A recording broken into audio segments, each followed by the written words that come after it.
غزہ پر مکمل قبضے کا اسرائیلی منصوبہ ناقابل قبول۔ پاکستان، سعودی عرب، ترکیہ سمیت مسلم ملکوں نے اسرائیلی منصوبے کی مذمت کر دی۔ فلسطینیوں کی جبری بے دخلی مسترد۔ OIC، GCC اور عرب لیگ نے مشترکہ اعلامیہ جاری کر دیا۔ اسرائیلی منصوبہ عالمی قانون کے خلاف اور اشتعال انگیزی قرار دیا۔ بیان میں کہا غزہ پر کنٹرول کا اسرائیلی منصوبہ غیر قانونی قبضے کو جائز بنانے کی سازش ہے۔ عالمی برادری سے فلسطینیوں پر اسرائیلی حملے روکنے کا مطالبہ۔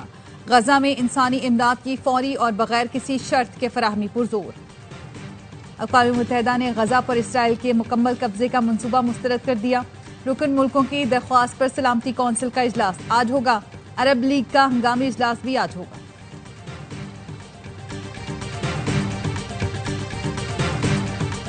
اچھا، جو طیارے گرائے ان کے ثبوت دکھائے۔ بھارتی ایئر چیف کا جنگ کے 3 ماہ بعد مضحکہ خیز دعویٰ۔ پریس کانفرنس میں کہہ دیا ہم نے پاکستان کے 5 طیارے گرائے۔ کیسے گرائے، کہاں گرائے، کب گرائے، کوئی تفصیل نہیں بتائی۔ بس بالی ووڈ اسکرپٹ ہاتھ میں آیا اور لیک کر دیا۔ رافیل گرنے کی شرمندگی کم تھی جو اب مودی سرکار کو اس بیان پر بھی جگ ہسائی سہنا پڑے گی۔ پاکستان نے 6-0 کا صرف دعویٰ نہیں کیا، ثبوت بھی دیے۔ جنگ کے دنوں میں ہی پاک افواج نے پریس کانفرنس بلائی، بھارتی پائلٹس کی آڈیو سنا کر رافیل گرنے کے ثبوت دیے۔ بھارتی طیاروں کا ملبہ دنیا دیکھ چکی۔ امریکی صدر بھی پاک فضائیہ کی جانب سے بھارتی طیارے گرنے کا ذکر کر چکے۔ 3 مہینے بعد بھارتی ایئر چیف نے منہ کھولا، لیکن بولا بھی تو جھوٹ بولا۔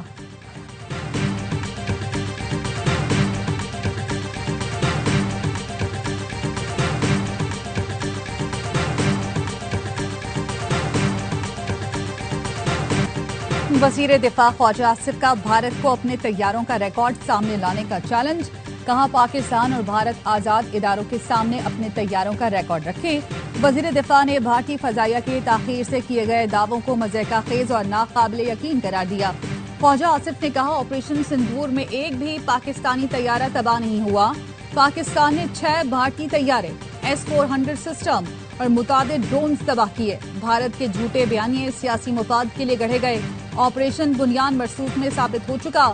پاکستان اپنی خود مختاری پر فوری جواب دے گا۔ فضائی حدود کی خلاف ورزی پر فوری اور مؤثر جواب دیا جائے گا۔ خطے کے امن کو لاحق خطرات کی ذمہ داری بھارتی قیادت پر ہوگی۔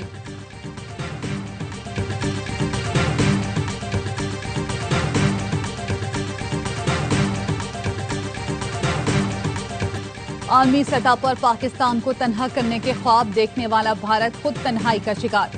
امریکی اخبار نیو یارک ٹائمز نے رپورٹ میں لکھا ڈونلڈ ٹرمپ نے پاک بھارت جنگ کے بعد پاکستان کو بھارت کے برابر کھڑا کر دیا۔ بھارت ایسے مقام پر پہنچ گیا جہاں اسے اپنی بین الاقوامی حیثیت کی کمزوریوں کا سامنا ہے۔ بھارتی وزیر اعظم نریندر مودی یہ تسلیم کرنے پر مجبور ہو گئے کہ امریکہ سے تجارتی تنازع سیاسی نقصان کا باعث بن سکتا ہے۔ امریکی ٹیرف عائد ہونے کے بعد مودی چین اور روس سے تعلقات بڑھا رہا ہے۔ امریکہ سے تجارتی مسائل حل بھی ہو جائیں تب بھی اعتماد بحال کرنا مشکل ہوگا۔ پاکستان کا آذربائیجان اور آرمینیا کے درمیان تاریخی امن معاہدے کا خیر مقدم۔ وزیر اعظم شہباز شریف نے کہا کہ صدر ٹرمپ نے فریقین کو قریب لانے اور معاہدہ کرانے میں اہم کردار ادا کیا۔ پاکستان امن کے لیے امریکہ کے کردار کو سراہتا ہے۔ تاریخی معاہدے پر صدر الہام علیوف اور آذربائیجان کے عوام کو مبارکباد دیتے ہیں۔ وزیر اعظم شہباز شریف سے سعودی سفیر کی ملاقات۔ نواف بن سعید المالکی نے وزیر اعظم کو اکتوبر میں ہونے والی فیوچر انویسٹمنٹ انیشیٹو فورم میں شرکت کی دعوت دی۔ وزیر اعظم نے سعودی ولی عہد کی کانفرنس میں شرکت کی دعوت قبول کی۔ ملاقات میں نائب وزیر اعظم اسحاق ڈار، طارق فاطمی بھی موجود تھے۔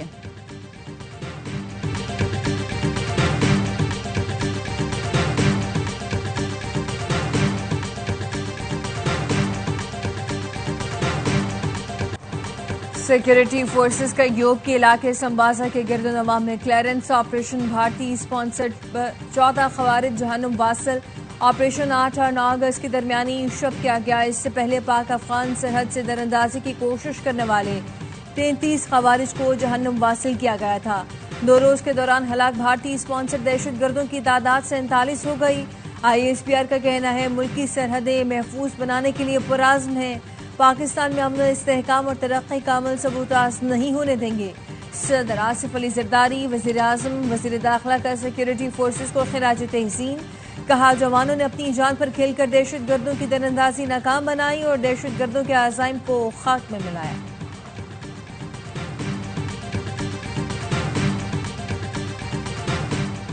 9 مئی کے ایک اور مقدمے کا فیصلہ محفوظ۔ کوٹ لکھپت جیل میں اے ٹی سی نے تھانہ شادمان جلاؤ گھراؤ کیس میں 25 ملزمان کا ٹرائل کیا۔ 45 گواہوں نے بیان ریکارڈ کرائے۔ مقدمے میں سابق وزیر خارجہ شاہ محمود قریشی، یاسمین راشد، عمر سرفراز چیمہ، اعجاز چودھری، محمود رشید، عالیہ حمزہ اور صنم جاوید سمیت دیگر نامزد ہیں۔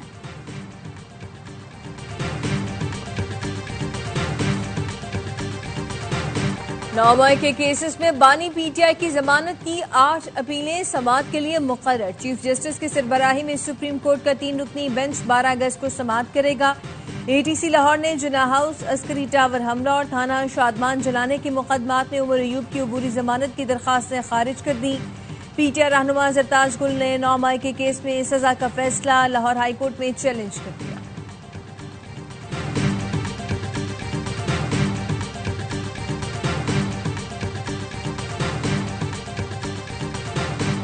گورنر ہاؤس سے مارکہ حق جشن آزادی motor bike rally.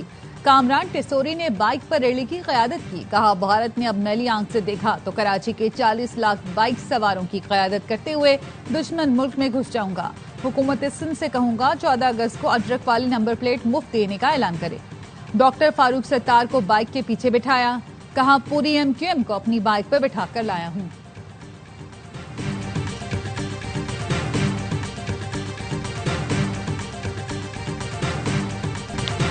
Karachi expo centre میں مارکہ حق مشاعرہ جاوید صبا کی صدارت میں ڈاکٹر امبرین، فاضل جمیلی، فریحہ نقوی، عمیر نجمی اور عبد الرحمان مومن نے اپنے کلام پیش کیے۔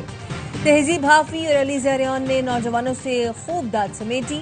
مشاعرے کا اہتمام حکومت سندھ اور کراچی آرٹس کونسل نے کیا۔ شہریوں کی بڑی تعداد پسندیدہ شعراء کو سننے ایکسپو سینٹر پہنچی۔ وزیر بلدیات سندھ سعید غنی سمیت شہر کی اہم شخصیات نے سامعین کے درمیان بیٹھ کر مشاعرہ سنا۔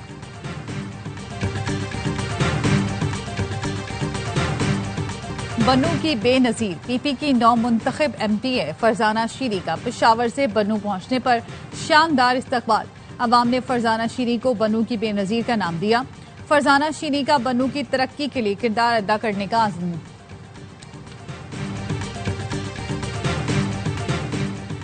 فلسطین کو آزادی دو، جنگ روکو، اسرائیل کو جواب دے ٹھہرا۔ لندن سے کوپن ہیگن تک یورپ میں اسرائیل کے خلاف نفرت کی لہر۔ برطانوی دارالحکومت میں رسل اسکوائر سے 10 ڈاؤننگ اسٹریٹ تک احتجاجی مارچ۔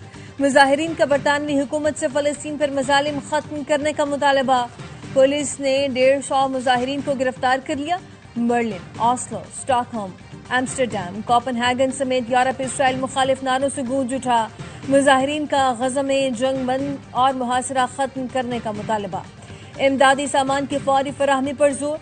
ترکی کے شہر استنبول میں بھی ہزاروں افراد سڑکوں پر نکل آئے۔ مظلوم فلسطینیوں سے اظہار یکجہتی، اسرائیل دہشت گردی کی مذمت۔ دیں گے لیکن اپنی سرزمین نہیں چھوڑیں گے۔ فلسطینیوں نے غزہ کو کنٹرول کرنے کا اسرائیلی منصوبہ مسترد کر دیا۔ غزہ والا کہتے ہیں اذیت، ظلم، بھوک کا سامنا کرنے کے باوجود ہم مر جائیں گے لیکن فلسطین سے نہیں جائیں گے۔ غزہ میں اسرائیلی جاری 24 گھنٹے میں اسرائیلی بمباری میں 36 فلسطینی شہید۔ امداد کے منتظر 21 افراد بھی شامل۔ شمالی غزہ میں امدادی مراکز پر اسرائیلی فورسز کی فائرنگ سے 3 فلسطینی شہید ہوئے۔ غزہ میں حکام کا کہنا ہے بھوک کی وجہ سے 9 لاکھ افراد کی زندگی خطرے میں۔ ریاست کے خلاف بندوق اٹھانے والے سے مذاکرات نہیں ہو سکتے۔ وزیر اعلیٰ بلوچستان سرفراز بگٹی کا کوئٹہ میں قومی استحکام پاکستان کانفرنس سے خطاب۔ کہا پاکستان 3 جگہ سے توڑنے کی کوشش ہو رہی ہے۔ پاکستان توڑنے کی بات کرنے والے مارکہ حق میں انجام دیکھ چکے ہیں۔ صوبے میں آپریشن کی اجازت نہیں۔ وزیر اعلیٰ خیبر پختونخوا الیمین گنڈاپور کا کہنا ہے دھماکوں پر چپ نہیں رہ سکتے۔ نیب نے سیاسی انتقام لینے سوا کچھ نہیں کیا۔ الیمین گنڈاپور کی زیر صدارت وزیر اعلیٰ ہاؤس میں چوتھا جرگہ اور شرکاء نے کرم کا مسئلہ حل کرنے اور خصوصی ترقیاتی پیکج کے لیے اظہار تشکر کیا۔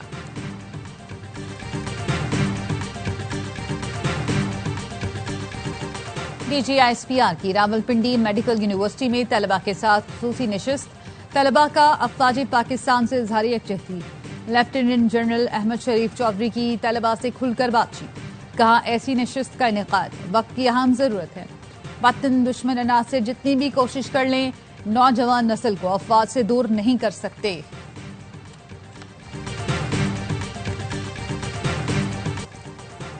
D G Rangers and Major General Muhammad Shamrez کا سائٹ ایسوسی ایشن آف انڈسٹری کا دورہ۔ ممبران نے بنیاد و مرصوص مارکہ حق میں شاندار فتح پر تمام دفاعی اداروں کو مبارکباد دی۔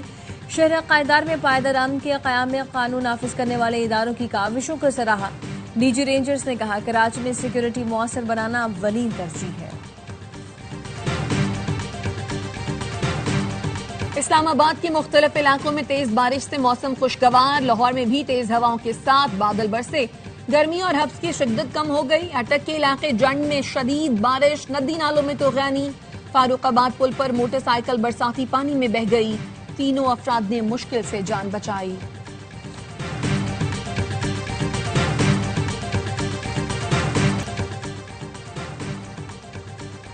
وزیر اعلیٰ پنجاب مریم نواز نے گندم کے کاشتکاروں کی معاونت اور پیداوار میں اضافے کے لیے جامع پلان طلب کر لیا۔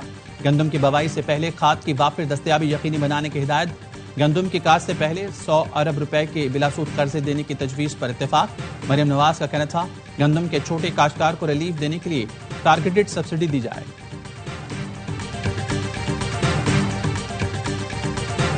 پاکستان اور تاجکستان کی انسداد دہشت گردی کی مشترکہ مشقیں۔ تاجکستان فخر آباد میں ہونے والی مشقوں میں پاک فوج کی لائٹ کمانڈو بٹالین کی 2 ٹیموں نے حصہ لیا۔ مشقوں کے دوران تمام تربیتی اور فوجی سفارتکاری کے مقاصد کامیابی سے حاصل کیے گئے۔ دونوں ملکوں کے فوجیوں نے مشقوں کے دوران اعلیٰ ترین پیشہ ورانہ مہارت کا مظاہرہ کیا۔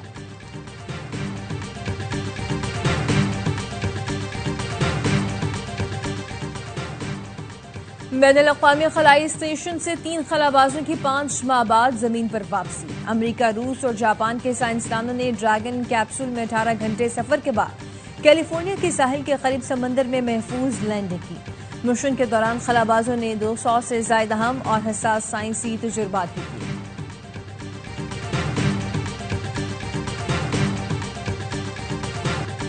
پاکستان اور ویسٹ انڈیز کا دوسرا ون ڈے آج کھیلا جائے گا۔ پاکستان نے پہلا میچ 5 وکٹوں سے اپنے نام کیا۔ 3 میچز کی سیریز میں گرین شرٹس کو 1-0 کی برتری۔ بی بی سی نے پاکستان سپر لیگ کو دوسری سب سے دلچسپ کرکٹ لیگ قرار دے دیا۔ رپورٹ میں بتایا پی ایس ایل میں بیٹنگ اور باؤلنگ کا توازن بہترین ہے۔ سنسنی خیز مقابلے شائقین کے دل جیت لیتے ہیں۔ پی ایس ایل نے بگ بیش، دی 100، سی پی ایل اور آئی ایل T20 جیسی لیگوں کو پیچھے چھوڑ دیا۔ انٹرٹینمنٹ انڈیکس میں آئی پی ایل سر فہرست، پی ایس ایل کا دوسرا نمبر۔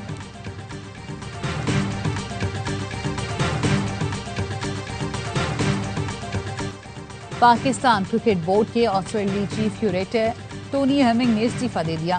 ٹونی کو گزشتہ سال جولائی میں 2 سال کے لیے عہدے پر تعینات کیا گیا تھا۔ ذرائع کا کہنا ہے ٹونی کئی بار سہولتیں نہ ملنے کی شکایات کر چکے ہیں۔ کراچی میں پہلا انٹرنیشنل فٹنس ایکسپو آج سجے گا۔ مردوں کے ساتھ خواتین باڈی بلڈرز نے بھی صلاحیتوں کا لوہا منوائیں گے۔ ایکسپو کے لیے ملکی اور غیر ملکی تنسازوں کی تیاریاں۔ شو سے 1 دن پہلے خوب وزن اٹھائے۔ انٹرنیشنل باڈی بلڈرز کا کہنا ہے یہاں آ کر بہت خوشی ہو رہی ہے۔ پاکستانیوں نے اب تک شاندار مہمان نوازی کی۔